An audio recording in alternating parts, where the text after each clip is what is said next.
G'day guys, my name is CJ. This is the Jumper backpack by Brevitē, and honestly this is the most interesting backpack that I've seen in a very long time.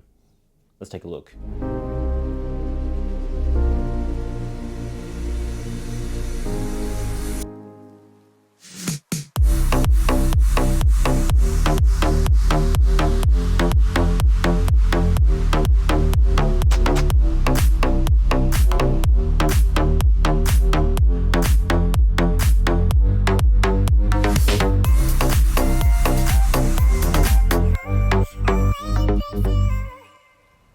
So I've been using this Brevitē Jumper for the last couple of months throughout Christmas and New Year's, and I've really enjoyed using it. I've taken it with me on planes, road trips, and beach days, and it's been super solid. This is the regular sized version, and on the surface, it's quite a nice compact bag, and to anyone else, it just looks like any other everyday backpack. I mean, honestly, it wouldn't look out of place in a high school or a college campus, but the magic here is that it doubles up as a pretty damn good camera backpack as well. It also comes in a range of trendy colors to fit your style and aesthetic, but the one that I've got here is pine green, which is more of an olive pastel shade, but it is still really nice. And it happens to be my wife's favorite color, so this backpack will probably end up being hers after I'm done with the review. Now, Brevitē are very proud to say that this bag is made purely from recycled materials, which is awesome for the environment. But from a quality perspective, I would say it's pretty decent. The canvas isn't super thick, but it at least feels pretty durable enough to deal with most situations. And for most compartments, they all have very standard zippers with one weather-sealed one on the top for the laptop compartment. You've got these little pull handles that are quite sturdy and make for a nice sleek design compared to some other zip pullers out there. And then Brevitē do state that the bag is weather resistant, but honestly I wouldn't trust it in a downpour. It'll probably be fine in a light drizzle, but yeah, I wouldn't be taking it out during monsoon season unless you've got a protective flyer for it. Now in terms of practical use, there's two main compartments and then a few smaller pockets around the place. So again, you've got that laptop sleeve at the top, which can hold up to a 16-inch MacBook Pro, though I think that's going to be a bit of a tight squeeze in my opinion. I've got an M1 13-inch MacBook Pro and it already sits quite snug in there. Then on the front, you've got a storage pocket for easy access to things like hard drives, batteries, pens, hand sanitizer, extra cables or power banks, basically smaller things that you might need quick access to. And then of course you've got the main compartment. Now if you've seen the Wandrd Lite backpack, which is a backpack that I love and have done a video on, link in the description or up here somewhere, it's got a pretty similar structure. It's basically one big space that can be used to store everything from books to clothes to lunch boxes, but it also has an integrated divider that can turn the bottom portion into a camera cube for all your camera gear, and then the top section, a general storage space for things like spare jackets or other random items like maybe a Nintendo Switch or something like that.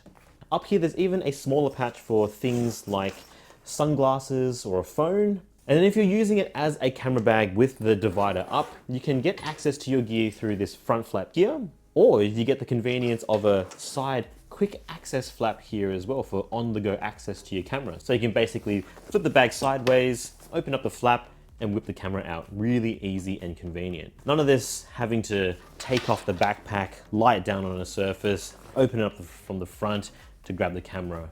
It's just so much easier this way. All camera backpacks should have an easy access side flap in my opinion, but if there's one request I'd have, it would be to integrate another little hidden internal pocket here for things like SD cards or batteries, but maybe that'll have to wait for an updated version in the future. Now the camera compartment itself can be customized with some included dividers. There's one long piece, a couple of medium-sized pieces, and a smaller one. They all attach with Velcro, and the setup that I've been using has enabled me to pack in my Sony a7 IV with a standard f2.8 zoom lens, in my case a Tamron 28-75, of which I'm using to shoot this video with. Plus, I could fit in an 85mm f1.8, a 50mm f1.8, and still have space for my DJI Mini 3 Pro, the RC controller, and some filters, and in the other space for batteries as well. Now, honestly, that's probably overkill for most people unless you are a dedicated content creator. And if I didn't have a drone, then there's even more space for things like maybe a 70 to 200 f2.8 telephoto, or maybe the entire holy trinity of lenses. Honestly, this is a surprisingly practical space for such a compact bag, and I really love that. Now, I do think the dividers could be a tad more solid, and they do seem to bend or conform a little too easily for my liking.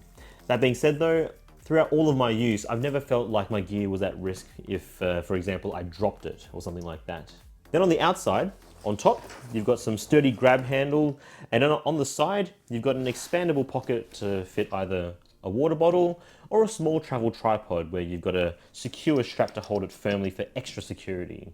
Or if you need both the tripod and the bottle, then you've got two straps on the bottom of the bag to hold the tripod instead, or anything else that doesn't fit inside the bag really, maybe like a sleeping bag or something like that. Then on the back, you've got a secret security pocket for things like a passport or a wallet.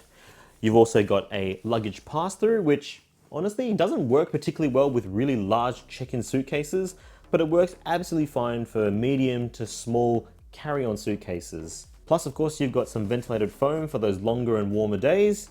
But in my experience, it's been reasonably comfortable to wear, and these small ventilation channels do an okay job of making long days less sweaty, but it's definitely not the best out there. But then again, I'm not particularly convinced any backpack with ventilated foam really makes that big of a difference anyway. If it's a hot day and you're wearing it for long periods, you're gonna be sweating regardless. Anyway, the shoulder straps are also foam lined, and they're quite rectangular in design. They're also quite thin, and if I'm being honest, it's also not that comfortable or ergonomic to wear. I mean, they'll definitely fit a camera clip, no problems, but they're not particularly comfortable to wear, and it's probably the weakest part of this bag. There's also no chest strap either to help spread the load, so your shoulders and neck aren't gonna thank you if you carry really heavy setups.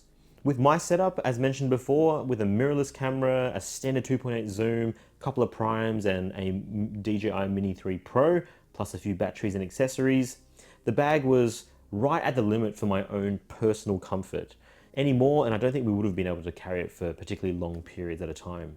As a package though, I've absolutely loved using this. I think Brevitē have absolutely nailed the size, usability, and practicality of a bag that works really well as both an everyday carry and a camera backpack.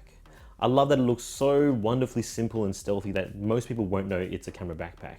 It doesn't scream photographer when you wear it, and so when you're traveling, you're definitely less likely to be a target for thieves and people who wish to do you harm. And on top of that, because it's not a massive bag, you're going to be far less likely to carry so much stuff that it's going to break your back. It's just human nature to feel compelled to fill in spaces that's there. I mean, if you've got a big bag with tons of compartment and spaces to fill, like the Wandrd 41 litre over here, chances are you'll start making excuses and reasons why you need to bring that extra telephoto or that extra prime lens or that gimbal, and it'll just keep adding up. The Brevitē Jumper forces you to think practically, and you'll end up packing what you actually need.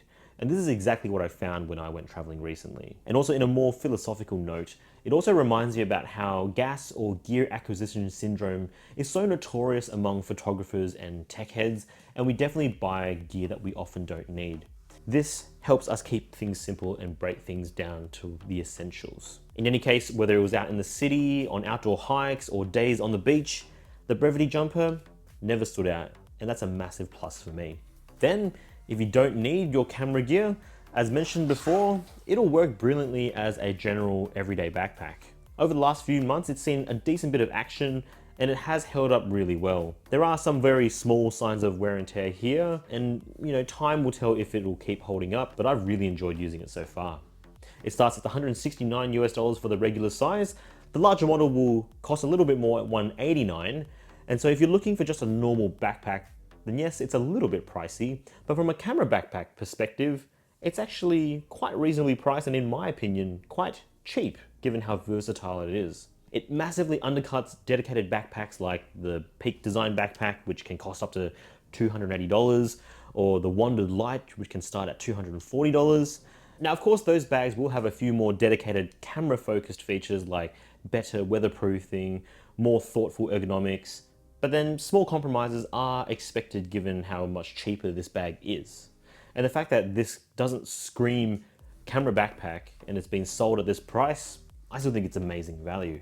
Link to the backpacks will be in the description below, and I'd highly recommend this to anyone looking for a great everyday camera backpack. But now I'm interested in what you think about the Brevitē Jumper.